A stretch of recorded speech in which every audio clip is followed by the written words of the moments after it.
guys, so today I have another tag video and this is called the beauty scenario tag and I was tagged by Bubs Beauty. So if you're watching, Lindy, thank you so much for tagging me. I have 7 weeks left for this boy to come out. Let's get started. There are 8 questions and I'm just going to read it off of my phone. Okay, the first question is you have to get rid of all your foundations and you can only keep one high-end and one drugstore. Which do you keep? I've mentioned this in my past videos, but I don't own any drugstore foundations because I've tried a couple a long time ago and my face just broke out for every single one of them. I have really sensitive skin, so for foundations I like to stick with high-end products. But you know, like eyeshadows and lipsticks and stuff, I would purchase drugstore. So the high-end foundation that I would keep is my Giorgio Armani Lasting Silk UV Foundation with sunscreen, SPF 20. I've been using this foundation for about 2 weeks now. I am wearing it today on my face, and it's currently my favorite foundation. It just gives a beautiful natural finish with a medium to full coverage. Some people don't like this smell, but I kind of like this. And it has gorgeous packaging. Question number 2, you go for an interview and the lady interviewing you has lipstick on her teeth. Do you approach the subject or ignore it completely? Since it is an interview, I will want to act professional and I will walk in and, you know, do my interview first. While you're doing your interview with someone one-on-one, you'll actually get to know them, even for 30 minutes, like sitting down and talking to them. You'll get to know them. You'll feel more comfortable with each other compared to like when you first walk in the door. So what I would do is I would just wait and do the interview first and then mention it at the end when I'm leaving. But I wouldn't do it at the beginning, only at the end. Number 3, you're not feeling yourself and you need a pick-me-up lipstick. Which one do you go for? I will go for the one that I have on my lips today, which is the YSL number 52 Rosy Coral. It's a very bright coral pink color and just, you know, makes me look more alive and useful. As you can see, it's really bright. It's currently my favorite shade and I just feel really happy, I guess, whenever I have this on. And this took me months and months to actually get my hands on. So this will be the lipstick that I would pick up.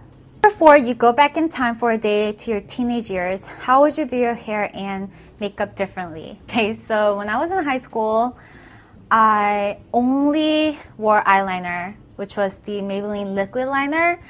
That's the only thing that I owned and the only thing that I knew how to do.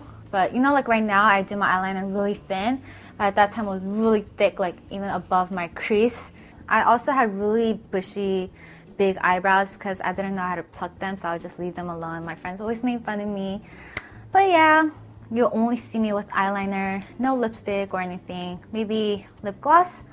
And my hair, when I was in middle school and high school, Finkel, SES, and Baby Box were the popular girl groups at that time, and they always had this one hairstyle, so me and my friends and my cousins always did this. It's like, we caught these antennas where we had these 2 little bangs here and I would like gel this, or it would be like that, and then we would tie our hair in small pigtails on the side like this. If you're born in the 80s, then you'll know what I'm talking about, but all the girl groups had this. So I always walked around like that. Okay, question number 5. You ask your hairdresser for a shoulder length pixie lot haircut, but they hear you wrong and give you a pixie haircut. Do you A, smile, say thank you, leave, call your mom and cry hysterically? B, cry in the chair and things get awkward? Or C, complain to the manager and demand a refund? I'm really picky when it comes to haircuts, so I make sure to take a picture of like a celebrity with the hairstyle that I want, and I show it to her and I say, oh, can you do it exactly like this?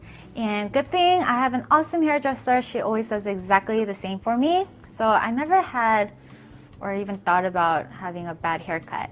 You can always tell if your hair is going to be too short by the way like they cut, like how Bubs mentioned. I don't think I would cry. Maybe if I was younger, I would. I'm not the type that would get mad and start yelling and want a refund. So just like Bubs, I think I'll just not give her any tip. 6, your friend surprises you with a 4-day city break and you have 1 hour to pack. Which do-it-all palette do you pack in your makeup bag? Of course, you guys know it's my Smashbox Full Exposure palette. This is the palette that I always reach for. I use this more than my Naked now.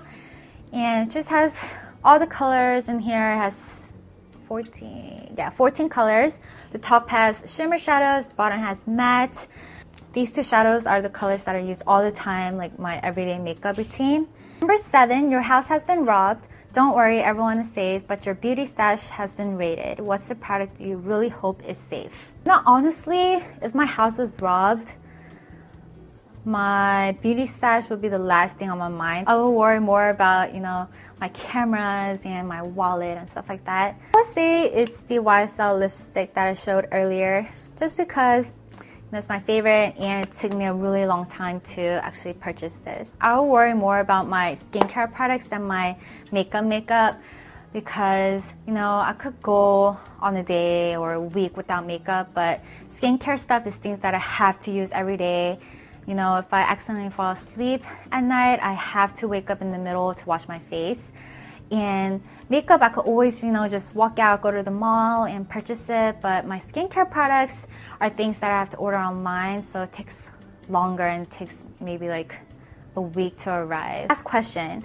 Your friend borrows your makeup and returns it in awful condition. Do you A, just pretend you haven't noticed, B, ask them to repurchase it, or C, secretly do the same to something of theirs? If it was something that's not too noticeable, I wouldn't care, but if it was like a lipstick that she borrowed and the whole thing is gone, I'll question her and be like, what happened? And just hear what happened to the lipstick, like if her dog ate her or something. But I wouldn't, get mad at her or make her repurchase it or do the same thing to hers. That was all for this tag. I hope you guys enjoyed it. My leg hurts so much right now for standing. I should have sat on a chair. I am going to tag a few people to do this. I can't think of people right now at this moment, but I will list them down in the video info box. So yeah, I'll talk to you guys later. Bye!